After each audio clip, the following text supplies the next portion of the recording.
श्री हनुमान अंक में बंदव नाम हनुमान को। ऐसो ओजस जस विराजे महिमंडल में, परम प्रचंड तनु तेज भूरी भान को। जाकी कल कीर्ति बखाने राम आप मुख, शेष हुना गाय सके जाके गुणगान को। रसिक बिहारी सुखदायक सदा ही वीर, दूजो जन पाल दानी करना निधान को। दीनन को त्राता मोद मंगल विधाता, बाहु रिद्धि सिद्धि दाता बंदो नाम हनुमान को। पान पुत्र हनुमान जी की जय। श्री हनुमान अंक में कुशल दूत श्री हनुमान।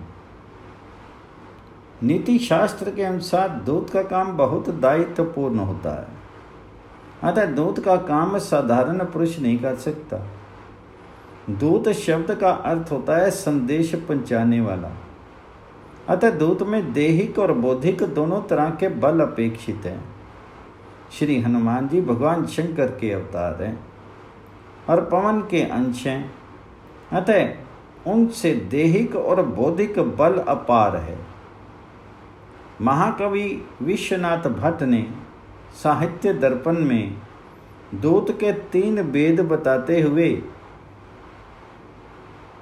निश्रिष्टार्थ दूत उसको कहा है जो स्वामी के कार्य को संपन्न करने के लिए अपनी ओर से विपक्ष को समझाता है, डराता है, लोभ देता है और उसके अपने व्यक्तियों में भेद उत्पन्न करता है। वह स्वामी का कार्य जिस तरह सिद्ध हो वैसा ही प्रयत्न करता है और किसी प्रकार अपने स्वामी के कार्य को बिगड़ने नहीं देता। श्री हनुमान जी पहले सुग्रीव दूत के रूप में भगवान श्री राम से मिलकर श्री सुग्रीव का काम बनाते हैं। फिर श्री राम दूत के रूप में श्री सीता वेशन जैसा महान अद्भुत कार्य करते हैं। सूर्यपुत्र सुग्रीव अपने बड़े भाई बाली के डर से ऋष्यमुख मलय पर्वत पर अपने मंत्री श्री हनुमान जी के साथ निवास कर रहे थे। अत्यंत तेजस्वी श्री राम और लक्ष्मण को निर्भीकता के साथ उस पर्वत की ओर आते देख करके वे भयभीत हो गए। उनके सभी मंत्री भी डर गए और इधर उधर भागने लगे। उस अवस्था में जब हनुमान जी ने उनको ढांढस बताया तब सुग्रीव कुछ स्वस्थ हुए। उन्होंने हनुमान जी को उनके पास पता लगाने के लिए भेजा। धरी बटु रूप देखूं मत जाई, कहेसु जानी जिए सैन बुझाई। पठई बाली हो ही मन मैला, भागो तुरंत तजोइए सैला। हनुमान जी में काम रूपता शिक्षा के अनुसार रूप धारण करने की शक्ति थी। उन्होंने ब्राह्मण का वाल्मीकि रामायण के अनुसार भिक्षुक का रूप धारण करके श्री राम लक्ष्मण के पास जाकर के अत्यंत नम्रता पूर्वक प्रणाम किया और मधुर वचनों में उन दोनों को समुचित प्रशंसा की। ब्राह्मण द्वारा ग्रस्त आश्रमी क्षत्रिय रूप वाले श्री राम और लक्ष्मण को प्रणाम किया गया। प्रणाम किया जाना कुछ लोग उचित नहीं समझते, किंतु सत्य बात यह है कि प्रभावशाली व्यक्ति के सामने बरबस सिर झुक जाता है। इसके दृष्टांत स्वरूप महाभारत में कथा है कि दुर्योधन की राजसभा में भगवान श्री कृष्ण के उपस्थित होते ही उनके मना करने पर भी भगवान श्री कृष्ण के प्रभाव से प्रभावित होकर के सभी सभासदगण उठ करके खड़े हो गए थे। सभाओं में भी देखा जाता है कि सभापति के आने पर सभी सभासद, चाहे वह ब्राह्मण, वृद्ध और विद्वान कोई भी क्यों ना हो, उनके सम्मान में खड़े हो जाते हैं। भगवान श्री राम और लक्ष्मण को देखते ही हनुमान जी ने पहचान लिया कि हो ना हो ये दोनों कोई अवतरित पुरुष हैं। इसलिए ब्राह्मण होने पर भी इन्होंने उन्हें प्रणाम किया और ये उचित ही हुआ। हनुमान की हनुमान जी नीति में निपुण थे, इसलिए अपने प्राकृत वानर रूप को छोड़ करके उन्होंने अन्य रूप धारण किया था। दूत को प्राकृत रूप में दे करके विपक्ष उनके साथ दुर्व्यवहार कर सकता है और उसे भी विपक्ष के विचार और व्यवहार को जानने में कठिनाई हो सकती है। इसलिए दूत अपने को ऐसी वेश में प्रस्तुत करता है कि विपक्ष उस पर विश्वास कर ले। किरात अर्जुनीय महाकाव्य के अनुसार दुर्योधन का प्रजा के साथ व्यवहार जानने के लिए युधिष्ठिर ने जिस एक वंचर को दूत बना करके भेजा था, वह भी सन्यासी रूप में गया था। कौन व्यक्ति कितना प्रभावशाली है, इसका पूर्ण ज्ञान भी श्री हनुमान जी को था।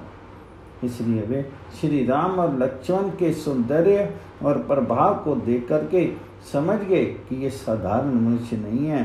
अतः श्री राम और लक्ष्मण के पास जाकर के उन्होंने प्रणाम किया और उनसे उनका परिचय पूछा।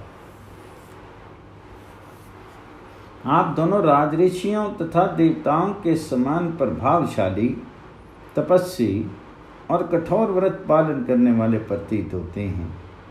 इतने सौंदर्यशाली होने पर भी आप इस कंटकाकीर्ण जंगल में कैसे घूम रहे हैं? उत्तर स्वरूप में भगवान श्री राम ने इतना ही कहा, कोश देश दशरथ के जाए, हम पितु वचन मानी बनाए। नाम राम लखन दो भाई, संग नारी सुकुमारी सुहाई। इहाँ हरि निशिचर वै देही, विप्र फिरी हम खोजत तेहि। श्री हनुमान जी दशरथ के पुत्र राम का नाम सुनते ही समझ गए कि ये परब्रह्म परमात्मा है और उन्होंने विचार किया कि जैसे मेरे स्वामी सुग्रीव का राज्य और स्त्री आदि छीन लिए गए हैं और स्त्री के वियोग से वे दुखित हैं, वैसे ही ये भी स्त्री से वियुक्त हैं। यदि मैं ये मेरे स्वामी सुग्रीव से मित्रता कर लें तो इनका और उनका दोनों का काम संपन्न हो जाए। ऐसा सोच करके उन्होंने श्री रामचंद्र जी से कहा, इस पर्वत पर वानरों के राजा सुग्रीव रहते हैं। उनके राज्य और उनकी स्त्री को उनके बड़े भाई बाली ने छीन लिया है। उनके साथ मित्रता करके आप उन्हें अभय प्रदान कीजिए और वे आपकी पत्नी की खोज वानरों द्वारा कराएंगे। श्री रामचंद्र जी तो चाहते ही थे कि ऐसा कोई सहायक मिल जाए जो सीता की खोज करा दे। हनुमान जी ने बाली और सुग्रीव के वैमनस्य की सारी कथा उन्हें कह सुनाई। जब श्री रामचंद्र जी ने हनुमान जी की सलाह मान ली, तब हनुमान जी ने अपना ब्राह्मण रूप छोड़ दिया और प्राकृत वानर का शरीर धारण करके उन दोनों भाइयों को अपनी पीठ पर चढ़ा करके ऋष्यमुख पर्वत पर ले गए। हनुमान जी ने उनको पीठ पर इसलिए चढ़ा लिया कि पर ब्रह्म स्वरूप श्री राम और लक्ष्मण के श्री चरणों के स्पर्श से उनकी पीठ पवित्र हो जाएगी। दूसरे मनुष्य रूप में अत्यंत कोमल शरीर वाले श्री राम और लक्ष्मण इतने ऊंचे पर्वत पर चढ़ने में थक जाएंगे। तीसरे, पीठ पर चढ़ा ले जाते हुए हनुमान जी को देख करके सुग्रीव के मन की उद्विग्नता शांत हो जाएगी।